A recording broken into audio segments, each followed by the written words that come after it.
बिस्मिल्लाहिर्रहमानिर्रहीम। इन प्रोग्राम में आयल सब दोस्तन के सभी प्री प्यारन के आज़मजान मेंगल तरफा अस्सलाम वालेकुम या अली मदद।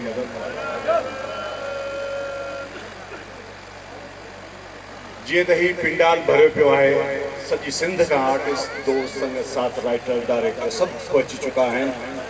इन मां इहो ज़ाहिर थिए थो त उमेदली जी मोहब्बत ऐं मोहब्बत की ज़मीन ज़रखेज़ है। नामी कोई शख्स बगैर मुशक्कत नहीं हुआ, 100 बार गड़ा हकीक तब लगी हुआ। को भी शख्स जेके भी असांजा आर्टिस्ट आहिनि, मोहब्बत दोस्त आहिनि, बेहतरीन दोस्त आहिनि, राइटर आहिनि, डायरेक्टर आहिनि, असांजा असिस्टेंट डायरेक्टर आहिनि, कैमरामैन आहिनि, जेके बि आहिनि सभिनी जूं महिनतूं गॾु आहिनि ऐं सभु दोस्त असां गॾु आहियूं। असांजो हीउ सफ़र स्टेज जी दुनिया खां वठी हलंदड़ आहे। अॼु ही जेके बि चमकंदड़ सितारा तव्हांजे साम्हूं आहिनि, इन सभिनी जूं महिनतूं आहिनि। इन सभिनी पंहिंजो आगाज़ ॾुखनि तकलीफ़ुनि ऐं ॾाढी मां सम्झां थो पियो तकलीफ़ुनि सां जेको आहे आगाज़ शुरू कयो ऐं अॼु उन्हनि खे इहो मान मिलियो आहे त अॼु उहो इन मीरपुर माथेले शहर में हिकु चमकंदड़ सितारे जीअं चमकी रहिया आहिनि।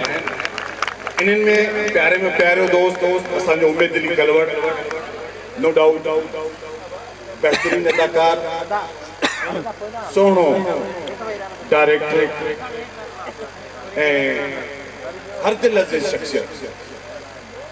इन जे बारे में मां एतिरो ई चवंदुसि त उमेदली कलवड़ सां जेके बि मुंहिंजूं मुलाक़ातूं थियूं उहे यादगार। के माण्हू अहिड़ा हूंदा आहिनि जेके सदियुनि ताईं पंहिंजी छाप छॾे वेंदा आहिनि। उमेदली कलवड़ उन्हनि मां हिकु आहे। उमेदली कलवड़ तमामु बहितरीन दोस्त, सुठो इंसान, बहितरीन अदाकार ऐं इन सां गॾोगॾु हिकु सुठो डायरेक्टर बि आहे। मां Mirpur Mathelo artist welfare trust जे सभिनी दोस्तनि खे सलाम पेश कयां थो त जंहिं असांजे ख़ूबसूरत दोस्त खे इहो मान ॾिनो ऐं उनखे जेको आहे इज़त बख़्शी ऐं असां सभिनी दोस्तनि खे इज़त बख़्शी। असां सभु दोस्त संगत साथ डायरेक्टर राइटर जेके बि दोस्त आया आहिनि उहे सभु उमेदली कलवड़ ऐं Mirpur Mathelo artist welfare trust तरफ़ां हिते कई आया आहिनि। वॾी महिरबानी, लखोर थोरा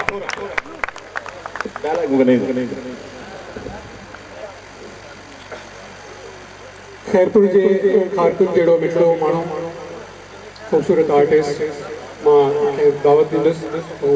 अस्सलाम वालेकुम या अली मदद। माना कि हमारी ज़ात में सौएब है मगर पर बिकते नहीं, खुदा की कसम हम फकीर लोग।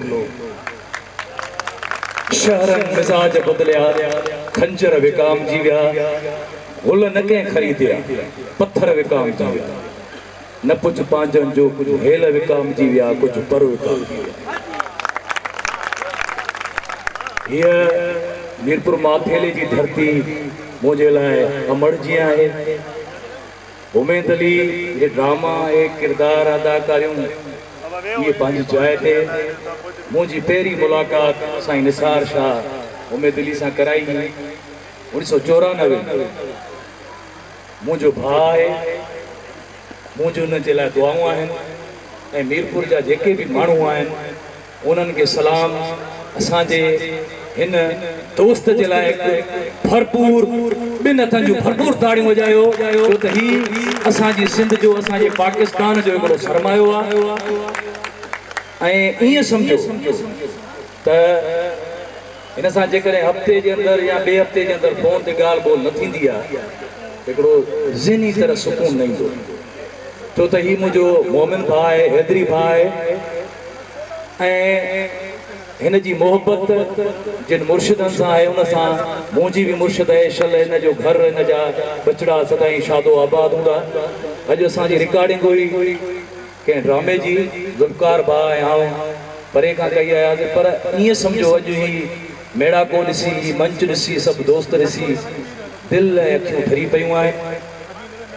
मुझो सलाम आहे उमेदली के हिन जिन प्रोग्राम कयो आहे फर्जंद मलक खजू उनखे ऐं उन दोस्तनि खे जिन ही उहे अज़ीम इंसान आहिनि अज़ीम एक्टर आहे जंहिंखे पूरी दुनिया हर वक़्तु हर घड़ी यादि कंदी। ताज़ो असांजो ड्रामो दर्दनि जो दरिया ऐं उन ड्रामे में हिन जो भाउ हुयुसि मल्हार मस्तानो।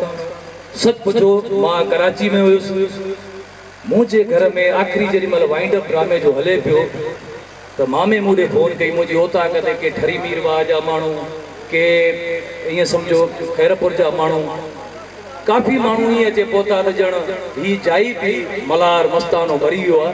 ऐं एॾो वॾो ड्रामो जंहिंमें आसमा भुट्टो भेण जे कैरेक्टर में हुई।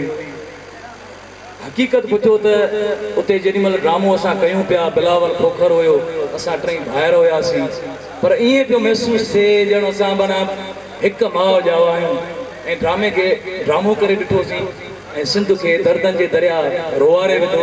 आख़िर में मां उन्हनि पंहिंजे परस्तारनि सां ॻाल्हायो, मामे मूंखे ॻाल्हायो त उहे पुछनि पिया सुल्तान किथां जो आहे, एॾो वॾो कावड़ वारो।